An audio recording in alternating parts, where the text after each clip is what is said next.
There's a line in Stephen King's Shawshank Redemption that people who have been in prison a long time get institutionalized. That is, they get so used to the binding structure of living within the four concrete walls that they are unable to rehabilitate in society or live a normal life once outside. I believe Sugar is a classic example of a boy and a man institutionalized, not by a prison system, but rather by a neighborhood and a community that he was born and raised in. Soundview Housing Project is the prison that molded his personality, and his mind lives in that prison, even though his body is free. Jonathan Green, the author, has an obvious love-hate relationship with the mercurial, diabolical, and the ultimate survivor of the streets, Shawn Sugar Shaft, one of the two SMM OGs he interviewed for this book. At the height of his SMM career, he was the head of security and a general for the teenage drug gang, a stint he had only taken up right before he was arrested, wanted for the Thanksgiving Day massacre. Sugar and Pete Rollock were childhood friends, the same age, playing as running backs for the same local recreational football team Young Devils. They also had the same boxing coach. In 1985, he stole Pipe's Honda Spree scooter that Pipe managed to get back. In 1986, he met Pipe more formally while playing skellies with other neighborhood kids. He was 3 years older to the 9-year-old Pipe and lived in a building directly across from him with his grandmother, Miss Julia.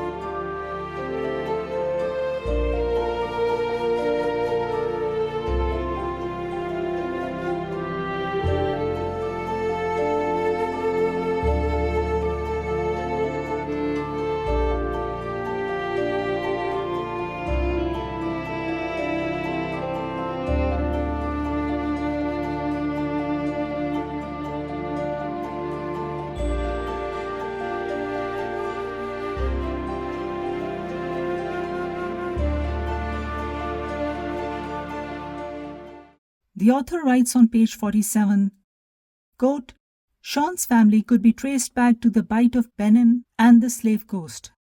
The majority of the slaves from Benin worked the cotton and rice plantations in South Carolina, where Miss Julia had been born.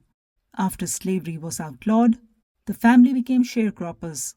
Miss Julia headed to NYC, where black women lined up early in the morning in front of Woolworth's on Jerome Avenue at East 170th Street. White housewives could pick them to work for 10 to 15 cents an hour. Unquote.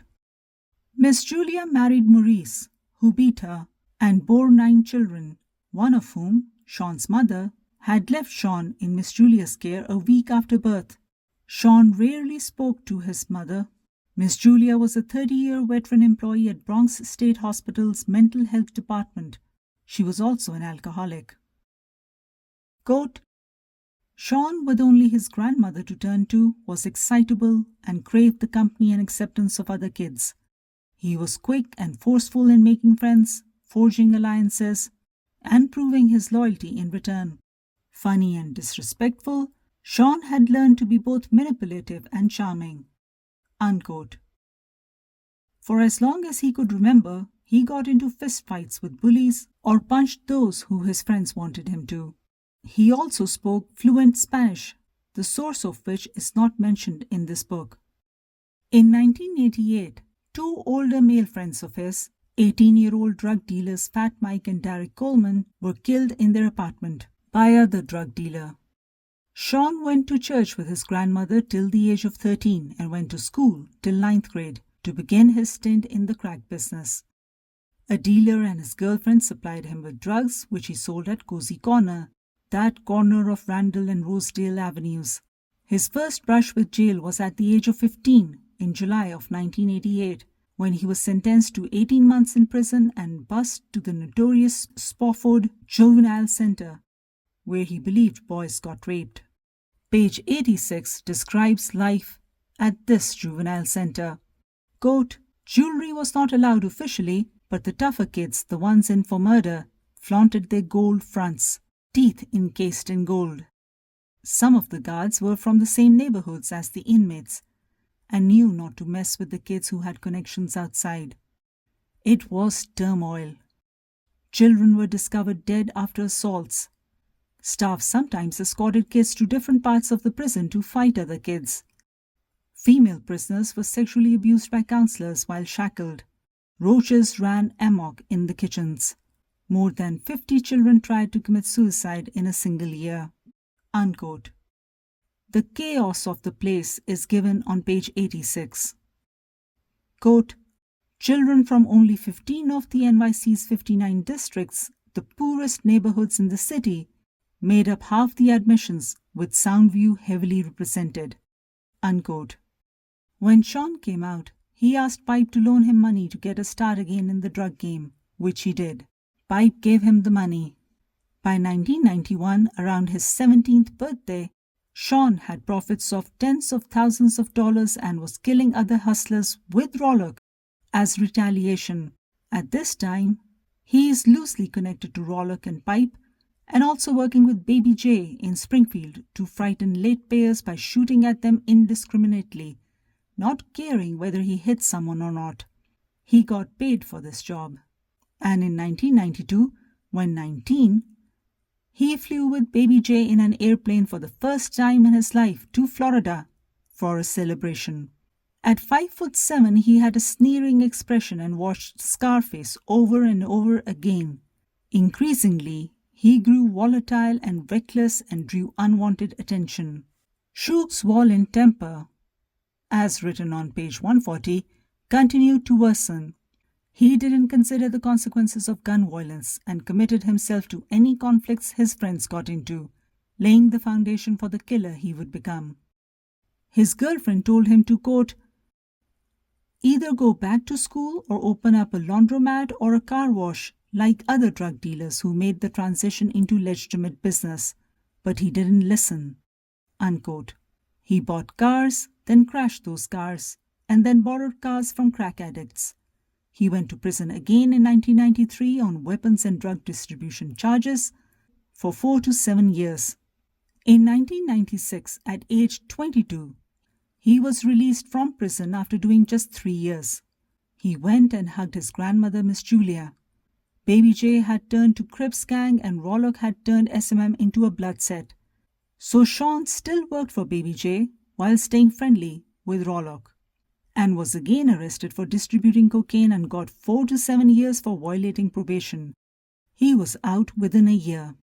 In the battle for territory, drug gangs controlled entire public housing projects or discrete crossroads, and SMM held Soundview hostage. Shawn had a choice to make: stay with Baby J, who was avoiding him, or join Rollock's gang. Ultimately, Pipe ordered a hit on Baby J, and he roped in Shawn under the pretense of a robbery. Shawn pulled a gun on his mentor, and Baby J barely escaped. Then Shawn officially joined SMM as their head of security. He even got SMM tattooed on his chest. And then it came to pass that in 1997, at age 23, he was tasked with the killing of Pete Rollock's business partner from Castle Hill, David Twin Mullins, who Rollock mistakenly believed was 999, a rat, whose testimony could put the incarcerated Rollock away for life, and so he had to be eliminated. As Rollock had said in a message to the gang, "I want double mint Peter rolled." And so, in a remarkable retelling by the author on Thanksgiving Day 1997, Shawn stood at the roof of a building known as Pebble Beach, well known in the neighborhood as a site to bring dates, above 1704 Randall Avenue. He was armed with a Colt .45 pistol, loaded with hollow points and full metal jacket bullets. The pistol was in his hoodie pocket. A Smith & Wesson 9mm was in his black pants waistband. His body was protected by a Kevlar bulletproof vest strapped to his chest. He also had accomplices like Mac 2, Green Eyes, Total Package, etc., standing by down in the ground and surrounding area. Jonathan Green, describes the scene on page 6 as follows.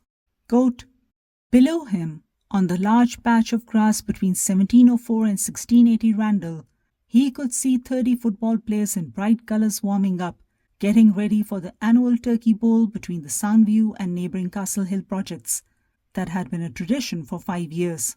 Supposedly, this was the one day when guns and animosities between rival drug dealers would be set aside or expressed only through football. Even so, many players wore bulletproof vests. Several of Twin's men, Shawn suspected, were armed and ready to protect him, so some of the SMM men had discreetly positioned themselves directly behind them. Other SMM members were armed and stationed at strategic exits from the projects, blocking anyone from escaping. Remember, there's only one way out of the place, and that is Randall Avenue. Unquote.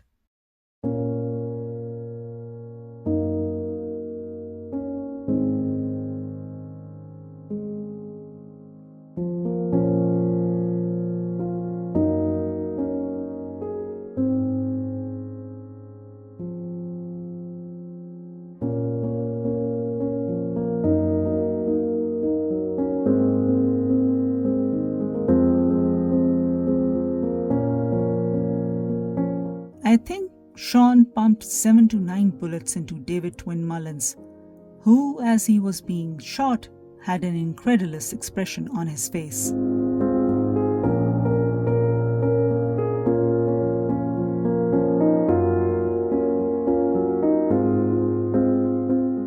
After the murder, Baby J helped Shawn leave town, after all that had happened between them, by the way, and stay low in South Carolina.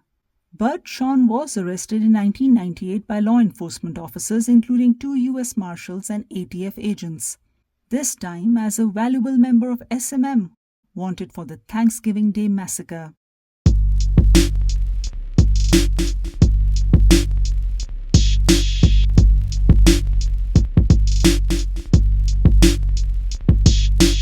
One of the highlights of his stint in federal prison, awaiting trial and sentence, was meeting the 6'7" gangster Clarence The Preacher Heatley, who also operated in the Bronx, who, quote, told Suge the story of how in April 1993 he kidnapped the singer Bobby Brown, husband to Whitney Houston.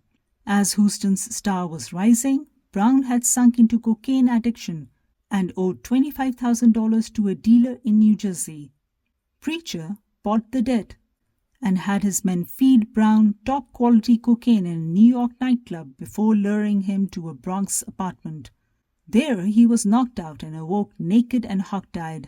The preacher beat him until he called his famous wife, demanding that she bring $400,000 in cash to settle the debt. According to the newspapers, disguised in a wig and dark glasses, she brought the money the next day. This story is given on page 289. No prizes for guessing whether any of it is true, but I do find it ironical that the squeaky clean image Whitney Houston died of an overdose, as did her daughter, while Brown is still alive. Shawn became a cooperator in 2003, confessed to his crimes, and along with Pipe, helped put one of his fellow members and childhood friends, Bimo, to prison for 50 years with no chance of parole. Even though Shawn had killed David Twin Mullins, he got out on time served, which was 8 at that time, with 5 years of supervised release. A real new chance at a new beginning that Shawn wasted no time in squandering. After reconnecting with his grandmother, Miss Julia, now 81, who told him to never come back to Soundview. She died in 2006. For a while, he tried being a father to his 13-year-old son, but then was arrested for driving a stolen Buick Skylark.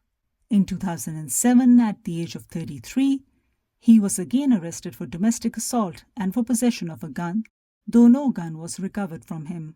He was let go free of charge and kept getting arrested again and again for various charges in various cities, till the publishing of this book. The author gives the sentiments of John O'Malley, the investigator, on page 366, as saying this about Shawn Sugar Shaft. Quote, he was the luckiest felon O'Malley knew. somehow always able to use guile, a quick mouth, in a lifetime spent learning how to manipulate the system to get back on the street. Unquote. He then impregnated Pipe's sister, moved in with her, and got a job at MTV in shipping and handling, but soon grew bored of it, left, went on welfare, and smoked weed. As Green writes, quote, Shug was a lost soul, a soldier without a general to take orders from, an army to fight for. When you cooperated, all that gangster shit was finished, Pipe said. The code's over. You ain't a gangster no more. But Sugar Shaft had no interest in becoming Shawn again.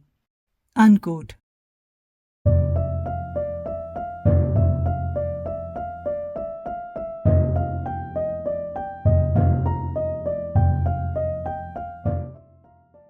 He even sent Jonathan Green's head spinning. On page 379 he writes, quote, Shug led a progressively itinerant and ruthless life, surviving on craftiness and animal instinct. He made friends quickly and burned them just as fast. Every few weeks he would change cell numbers and I'd get calls from different area codes, Vermont, Florida, various parts of New York and other places. He might find a job but last no more than 8 weeks before drifting away, drawn back to the dissolute life of the street. Unquote. In 2014, at the age of 40, Shawn was a grandfather and was hustling with the Harlem crew while simultaneously calling O'Malley to get advice on his son who was arrested with a loaded .380 handgun while out on bail on another gun charge. And then he was arrested again, this time in Florida, but out after 5 months. It's 2024 and there is no information whether Shawn is still alive or in prison.